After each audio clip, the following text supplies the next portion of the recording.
দেখবেন এমন অনেকবার হবে আপনি কারোর সাথে কোনো দিন খারাপ ব্যবহার করেননি, বাজেভাবে কথা বলেননি, তবু সেই মানুষটা কোনো অজানা কারণে আপনাকে সহ্য করতে পারছে না। সে গোপনে চেষ্টা করছে একটা সুযোগ খোঁজার। হয়তো অজ্ঞাতে আপনার কোনো কাজ তার ভুল মনে হয়, খারাপ লাগলো, যা অত্যন্ত স্বাভাবিক।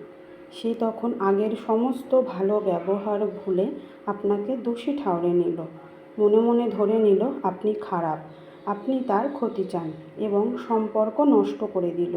একবারও কথা বলে স্পষ্ট করলো না কিছু। আর এদিকে আপনি হতভম্ব হয়ে গেলেন তার আচরণে।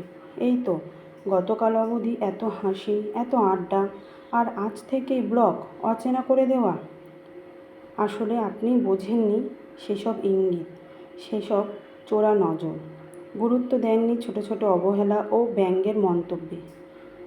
দিলে বুঝতেন সে আজীবন পুষে গেছে ঘৃণা আর সুযোগ খুঁজেছে। স্বার্থ নেই, তাই সম্পর্ক রাখার দায় ও তার নেই। ইগো বা অহংকার ভুলে ঠিক করার ইচ্ছেও নেই। সম্পর্ক ভালো থাকে দুদিকের চেষ্টায়। ভুল বোঝা, খারাপ লাগে পেরিয়ে ও সেই চেষ্টাকে সম্পর্কের বিনে সুতো ছিঁড়তে দেয় না।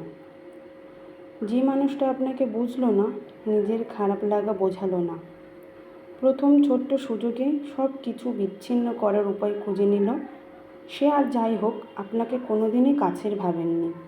তার কথা ভেবে কষ্ট পেয়ে নিজের জীবনের মূল্যবান সময় নষ্ট করবেন না। সম্পর্কের সুতোটা আপনি একা টেনে ধরে রাখতে চেষ্টা করলেও অপরদিকে প্রচেষ্টা না থাকলে তা টিকবে না কখনোই।